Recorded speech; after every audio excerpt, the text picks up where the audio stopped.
Hey, Joe Chesbro, Sam Via Ambassador. Listen, it's 2025, so it's time to keep an eye on trends. Where are they going? What are they doing? Something I always keep an eye on is bobs. Now, if you think about it, the bob is always there. It's just what rendition of it are we using? What kind of tweaks are we adding to change things to keep it current and keep it fresh? We are going to be seeing a lot of bobs this year. What we're also going to be seeing is a side part. So if you look, oh yes, that's right, she's got a side part. That is absolutely coming back, so something to keep an eye on as well. We're going to take you through how to cut a one length bob with a side part and keep that symmetrical perimeter, right? And then we're going to go through and do some disconnection, some interior texture to change the silhouette of our bob slightly. So I'm really excited about it. I hope you are too, and let's just get into it. Okay, we started out by cutting the entire bob from ear to ear. We just left out the front area, or the fringe.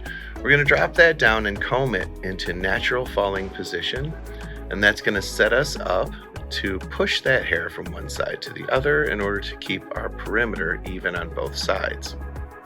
If you notice, we're going to use the comb, and we're just going to tap that hair over. We're not combing it, mind you, we're only pushing it over to the corner of the eye.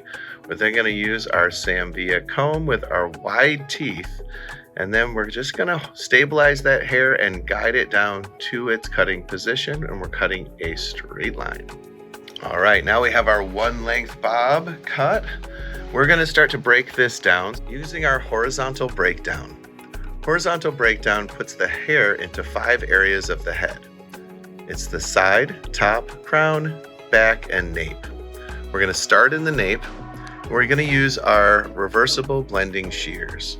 We're elevating the nape to 90 degrees horizontal off the top of the section, and we're going to keep our finger angle or our cutting line even across the back. If you notice, I open and close the shears repeatedly to get my line in the hair. I'm also slightly moving those shears back and forth, otherwise we're just punching holes in the same place over and over again. We are using these texturizing shears to create a straight line, but it gives us a very soft effect. Using those same shears, we picked up a guide from the top of the nape area, and we're elevating now, switching to a vertical finger position, elevating at 90 degrees horizontal, and we're following our guide, starting in the back and moving our way to the front. We are using previous section over direction. That's going to give us a little bit more weight and length towards the front of our shape and round out the back of this bob. Here's what that looks like from a top view. When we're looking down from the top, we want to make sure that we're combing from the direction that we're moving the hair. So for instance, if we're moving the hair from front to back, we want to make sure that the last pass that our comb makes is from the front to the back of the hair. And you're going to want to stand in the position that you're bringing the hair to, which means each time you grab a section, we're going to take a little step towards the front of the face. All right, you're going to notice that every time we move from one area to the next, in this case we're moving from the back to the crown, we take Sam Via dry sectioning clips to isolate each area. I love these dry sectioning clips because there's a little rubber band in there that's really nice. It prevents any creases in the hair, so you can do an entire dry haircut and not have to come back and restyle. If you notice, we're elevating the crown to 45 degrees above the horizontal. We now have a vertical finger position, and we're staying stationary at center back with our over direction. So everything from the right and the left side of that crown area is getting brought to one stationary guide at center back. We're still using our texture shears. We're about to switch over. Oh, there they are. Yes, we're getting out the Artist Series slide cutting shears. I love these shears.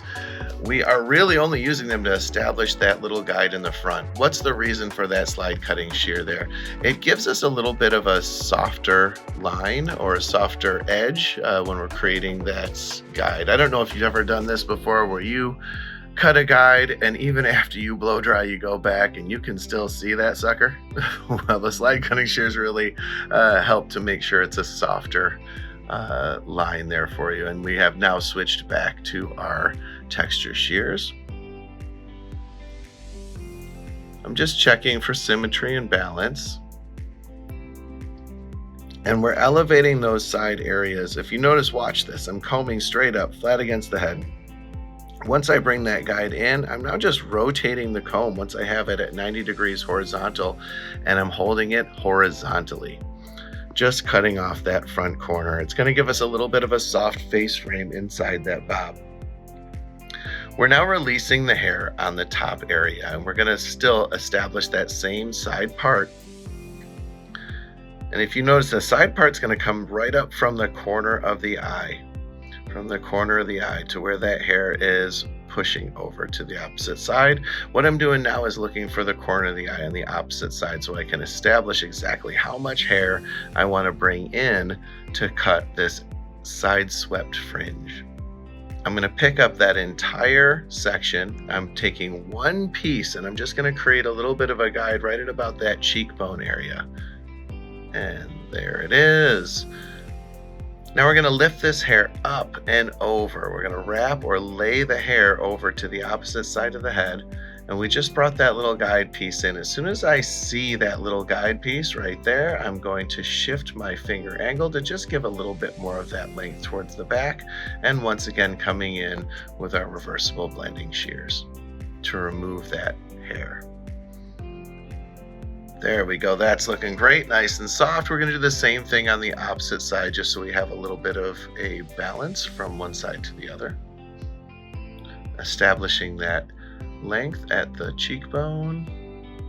Now with the hair that's been left from the top area and the sides, we want to remove a little bit of the bulk, but we still want to maintain that bob shape that we're after. So we're just going to come in with the ends of our texture shears and just start to remove a little bit of the bulk that we see from side to side.